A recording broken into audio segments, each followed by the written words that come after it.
पप्पू यादव जी, आपका इस विशेष कार्यक्रम में स्वागत है। स्टार व्यूज के इस कार्यक्रम में आपका स्वागत मैं करता हूं। मैं हूं अनिल सिंह। आपसे हम बात करने जा रहे हैं राष्ट्रीय राजनीति के ऊपर और साथ साथ राष्ट्रीय राजनीति के साथ साथ बिहार में होने वाले घटनाक्रम के ऊपर। पप्पू जी, पहली आपकी प्रतिक्रिया क्या है?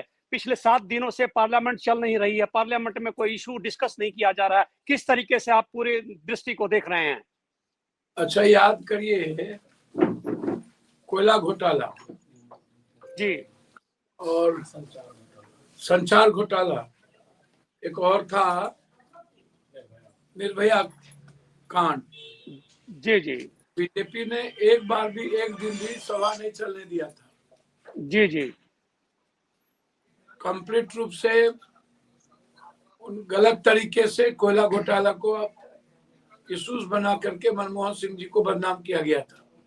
जी जी आप झूठ को सच बोलने में माहिर है, तो हम सच को झूठ को सच बनाने में क्या दिक्कत है? पप्पू जी, आखिर इसका रास्ता कहाँ निकलता है? इस गतिरोध को कहाँ से खत्म किया जा सकता है? हम सच भी ना बोले जी। एक दूसरी बात, बीजेपी आज प्राइम मिनिस्टर साहब साबरमती को प्रमोट कर रहे हैं।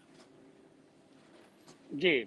अरे भैया, जमीन खोदो इंडिया चल रहा है, खोदो इंडिया। जी जी कभी काटो इंडिया, कभी खोदो इंडिया। अब आप हमको एक बात बताइए, हम आपसे जानना चाहते हैं मनोहर, आजाद हिंदुस्तान के बाद 6 साल रहने के बाद आप नए नए नफरत वाले मुद्दों को ढूंढते हैं। प्रधानमंत्री के मुंह से कभी रोजगार शब्द सुने हैं? रो का जो गोवा का रोजगार प्रधानमंत्री के मुंह से कभी? याद कीजिए, नोटबंदी का एक बार आकर के 12:30 बजे 58 इंच का सीना घोषित किए थे। उसके बाद आज तक आपने प्रधानमंत्री का नोटबंदी पर कोई सुना? आपने क्या हासिल हुआ देश का नोटबंदी में? पप्पू जी, इन सब के बावजूद देश चल रहा है, देश की प्रतिष्ठा में। जी, इन सब के बावजूद चीजें बढ़ रही हैं, गाड़ी चल रही है, राष्ट्र चल रहा है, लेकिन विधायकी का काम तो होना चाहिए। जी, मेरी करेंसी की वैल्यू खत्म, हमारी इकोनॉमी खत्म, गरीबी हमारी बढ़ रही है, हम फार्मर्स हमारे मर रहे हैं, रोजगार खत्म हो रही है, सारी चीज प्राइवेटाइजेशन हो रहा है। 11 साल में एक भी रेलवे और बैंकिंग की वैकेंसी नहीं निकली।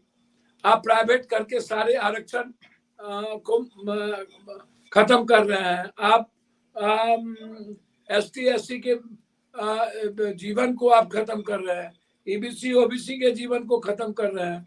जो आरक्षण बढ़ाने का मूल्य था उसको आप दरकिनार कर दिए।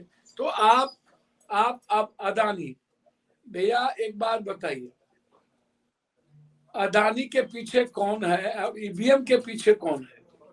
ये EVM का हाल ही में है अभी महाराष्ट्र, जो आज तक एक चयन नहीं हो सका कब हाउस का तिथि पूरी हो गई, वहां राष्ट्रपति शासन लगना चाहिए था। ये यही कानून है क्या? जब हाउस का यादव जी पूरा हो गया, ये कौन सा कानून है? मुख्य कानून है। हाउस के टर्नओवर पूरा होने के बाद वहां राष्ट्रपति शासन लगना चाहिए कि नहीं लगना चाहिए? विपक्ष के नेता के रूप में आप लोगों को इन मुद्दों को पार्लियामेंट में उठाना चाहिए, लेकिन पार्लियामेंट चल नहीं रही है, चलने नहीं दिया जा रहा है। ठीक है, तो कम से कम पार्लियामेंट के गतिरोध को तो दूर करें। अगर नहीं चलने देंगे तो आप अपनी आवाज को कैसे आगे तक जनता तक पहुंचा पाएंगे? बोलने की सबसे बड़ा जो शक्ति है वो पार्लियामेंट है, वहां आपको बोलने नहीं दिया जा रहा है। क्यों नहीं बोलने दिया जा रहा है? सदन नहीं चल रहा है, तो सदन की गरिमा को मेंटेन करते हुए उसको चलने की कोशिश तो कीजिए आप लोग। फिर उसमें आप बात कर सकते हैं कि महाराष्ट्र में क्या हो रहा है, दिल्ली में क्या हो रहा है। जी जी, जब हम चर्चा मांग रहे हैं कि आप हमको चर्चा दीजिए,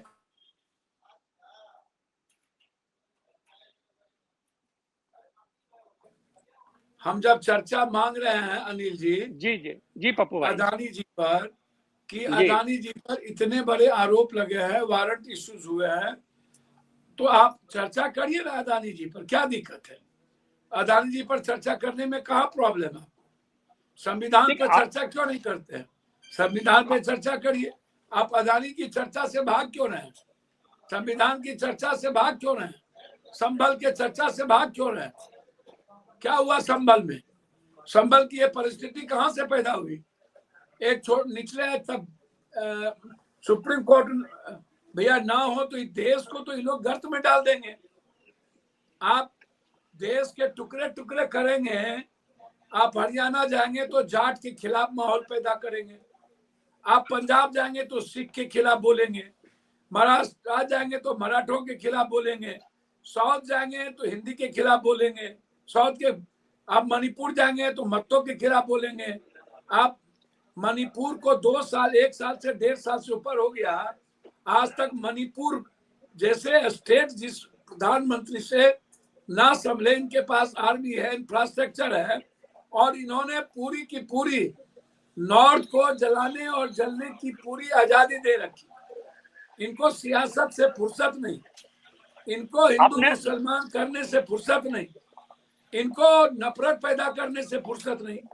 पप्पू जी, आपने बात की नॉर्थ की, आप नॉर्थ से ही आते हैं, आप ऐसे नेता हैं जो स्वतंत्र रूप से जीते हैं। यहाँ तो लोग पार्टी का टिकट लेके भी जमानत जब्त करा देते हैं। तो आपकी छवि बड़ी अच्छी है नॉर्थ में। नाम लिया, आप बिहार से आते हैं। ये बताइए कि बिहार में क्या हो रहा है? क्या बिहार कहीं को जा रहा है? बिहार कहाँ जा रहा है?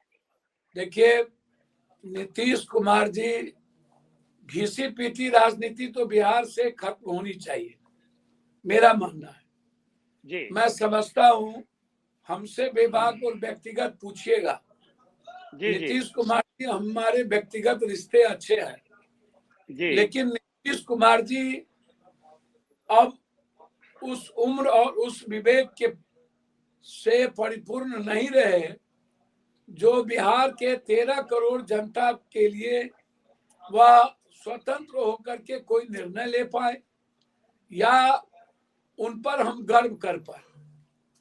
और पॉलिटिकल क्रेडिबिलिटी को आप देख ही रहे हैं, बीजेपी सिर्फ उन्हें इस्तेमाल करती है। जैसे आज शिंदे का हाल हुआ, कभी चंद्रबाबू नायडू का हाल हुआ था, फिर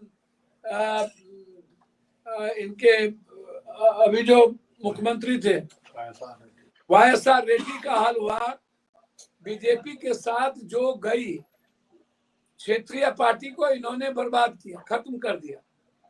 नीतीश कुमार जी का भी हाल सिर्फ 2025 में बीजेपी वही करेगी। बीजेपी किसी को नहीं छोड़ती है वक्त आते ही, और अपनों को जब वो नहीं छोड़ती है, सुनिए, बीजेपी का माने है अदानी जी की नौकरी करने वाले लोगों को सत्ता पर बैठाओ, चाहे मध्य प्रदेश हो, चाहे उड़ीसा हो, चाहे छत्तीसगढ़ हो, अब महाराष्ट्र हो। सत्ता पर वो बैठेंगे जो अदानी जी की नौकरी करेंगे और जो अमित शाह जी, नरेंद्र मोदी जी के लिए कंपटीटर नहीं होंगे। जैसे फडणवीस, वो यदि मुख्यमंत्री बन गए तो अगले बार वो कंपटीटर हो जाएंगे। उनको पता है कि ब्राह्मण भी है, एक बड़ी पर्सनालिटी है। दोबारा यदि शिंदे सीएम हो गए तो ये चैलेंज हो जाएगा इन लोगों के लिए। तो ये जेब के लोगों को चाहते हैं स्टूल, एक ऐसा नौकर से भी बदतर लोग ये बैठाना चाहते हैं ताकि वो सिग्नेचर करे, फाइल जाए और वो सिग्नेचर कर दे, नौकर चलावे। पप्पू जी, बिहार में बिहार की स्थिति तो ये है, स्वास्थ्य है, शिक्षा है, सड़क है, सब चीजों में, सब पिरामिड में बिहार सबसे नीचे है। और आप लोग उतने वरिष्ठ नेता हैं, कुछ तो कीजिए, कुछ तो बिहार का भला कीजिए। बिहार का होने के नाते हमें बिहारी कहने में शर्म आती है अपने आप को। भैया मेरे, जब आप जीएसटी का पैसा रख लोगे, विशेष राज